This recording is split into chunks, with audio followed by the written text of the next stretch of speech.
목사들끼리 하는 농담 중에 이런 게 있습니다. 장로교 목사와 감리교 목사의 운전 스타일이 다르다는 겁니다. 여러분들은 둘 중 누가 더 과격하게 운전할 것 같은가요? 우리 교회가 장로교인데 답은 장로교 목사랍니다. 왜냐하면 신학이 다르기 때문인데, 감리교에서는 하나님께서 인간에게 주신 자유의지가 장로교보다는 강조되어 있습니다. 그러니까 운전에서 사고가 나는 건 운전하는 사람의 책임이 크다는 거죠. 하지만 장로교에서 강조하는 것은 하나님의 절대 주권입니다. 사나 죽으나 다 하나님의 뜻이라는 거죠. 그러니 사고가 나도 다 하나님의 뜻이 있어 그런 거라고 생각하기 때문에 운전도 과격하게 한다는 거죠.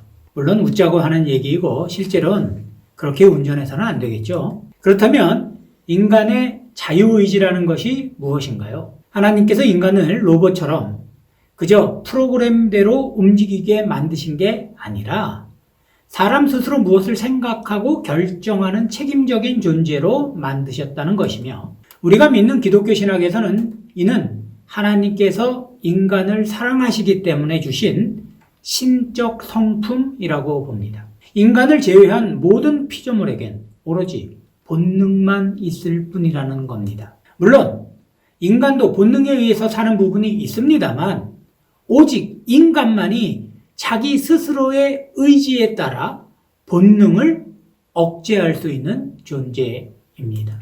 하나님은 우리에게 인간을 당신의 사랑의 대상으로 창조하셨고, 사랑은 서로의 자유로운 의지로 인해서만 나누게 되는 것이기 때문에 다른 피조물에겐 주지 않은 이 자유의지를 우리 인간에게만 주시고 우리의 의지로 하나님을 사랑하기를 바라신다는 겁니다. 그러므로 하나님께서 자유로우시고 피조물 중에는 그 하나님의 형상을 따라 창조된 우리만 자유의지를 가진 존재입니다. 그런데 구원에 있어 이 자유의지를 어떻게 해석할 것인가 하는 논쟁이 5세기 초의 교회를 갈라놓았습니다.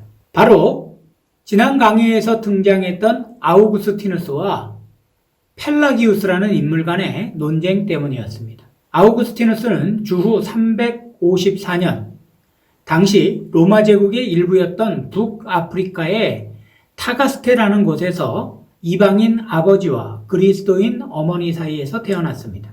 어머니는 아우구스티누스를 기독교인이 되게 하려 했었지만 그는 전혀 그럴 마음이 없었습니다. 지난 마니교에 대한 강의 때도 잠시 언급했습니다만 오히려 그는 마니교 같은 당시 지식인에게 인기 있는 종교에 마음이 가 있었고 또 세상 쾌락을 탐닉하는 걸 포기할 마음이 없었죠. 결국 그는 어머니의 성화를 피해 로마로 가서 거기서 로마 제국의 행정직에 종사하게 되었습니다. 하지만 그는 자신의 저급한 본성을 다스릴 능력이 자신에겐 없다는 걸 깨닫게 되었고, 마침 이웃집 정원에서 놀던 아이들이 집어들어 읽어라 라는 노랫소리를 듣고 곧바로 신약 성경을 펼쳤는데 거기엔 오직 주 예수 그리스도로 옷 입고 정력을 위하여 육신의 일을 도모하지 말라라는 로마서 13장 14절의 말씀이 있었습니다.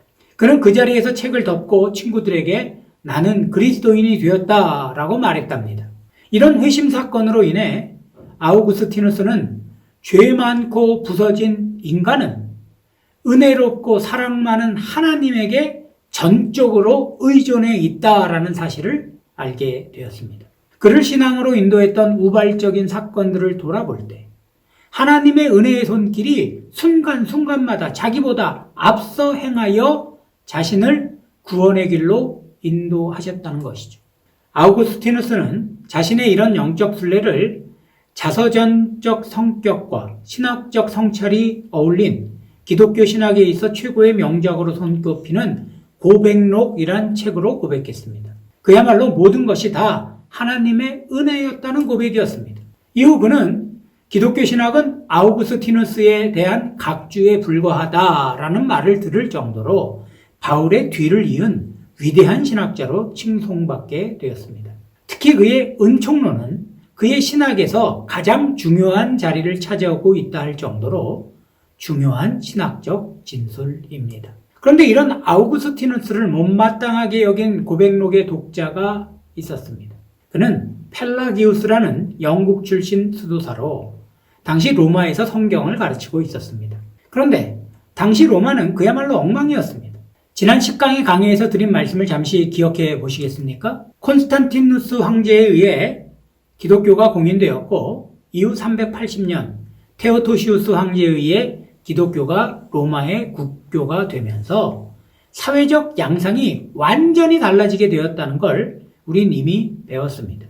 기독교가 공인되기 전엔 기독교인들이 핍박을 받거나 혹은 무시해도 될 사람들이었습니다만 기독교가 제국의 종교가 된 이후엔 기독교인이 되는 것이 정치적으로 유리한 일이 되었죠.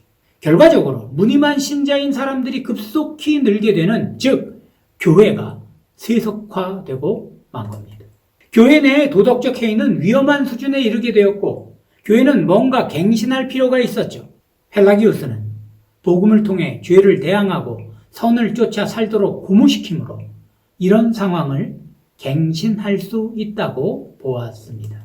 그는 인간이 선하신 하나님에 의해 선하게 창조되었고 따라서 선한 의지를 가지고 스스로 선을 행할 수 있는 능력이 있다고 믿었습니다.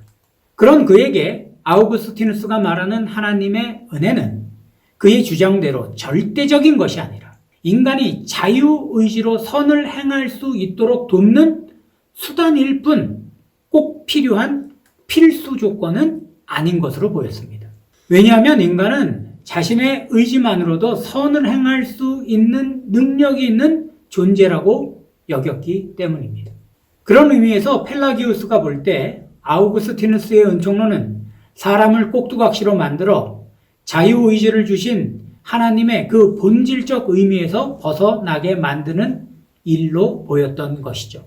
이렇게 죄와 자유의지 그리고 은혜를 둘러싼 두 사람의 논쟁이 시작되었고 결과적으로 이 논쟁은 이후 기독교 신학 형성에 큰 영향을 미치게 되었습니다만 교회는 결국 아우구스티누스의 주장을 정통신학으로 받아들였습니다. 물론 펠라기우스의 주장이 교회를 분열시키려거나 혹은 어떤 악한 의도를 가진 주장은 아니었습니다.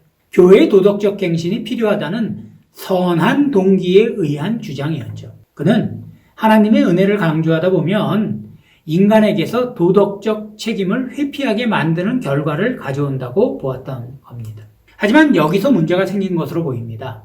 지난 2강에서 이단이란 진리를 지나치게 변화시킨 것이거나 진리를 지나치게 확장시켜서 그 범위를 넘어간 것이라고 말씀드렸는데 펠라기우스의 경우엔 후자에 속하는 이단이 되어버리고 만 겁니다.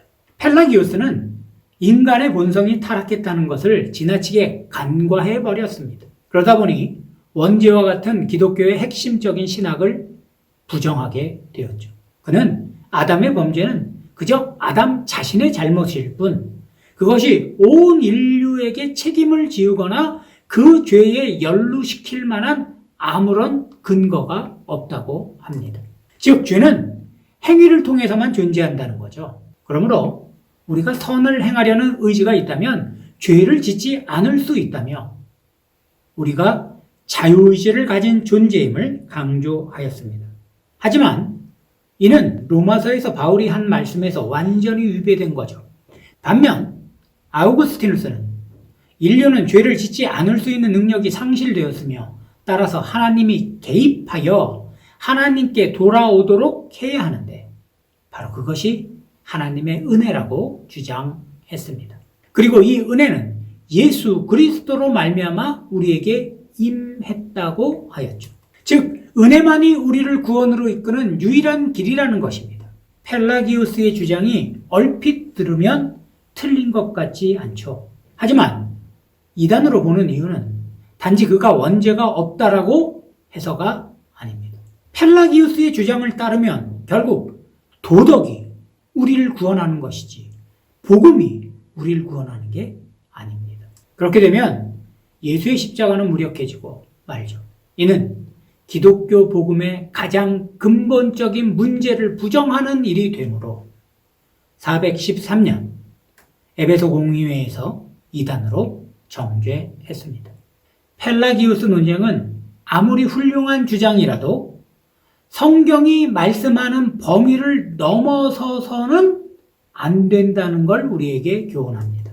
우리는 성경의 진리를 고수하는 일이 그 어떤 합리적이고 선한 주장보다 앞서는 것이며 그 어떤 주장도 말씀에 입각할 때만 그 가치가 인정된다는 사실을 잊어서는 안 될 것입니다. 오늘 강의는 여기서 마치겠습니다.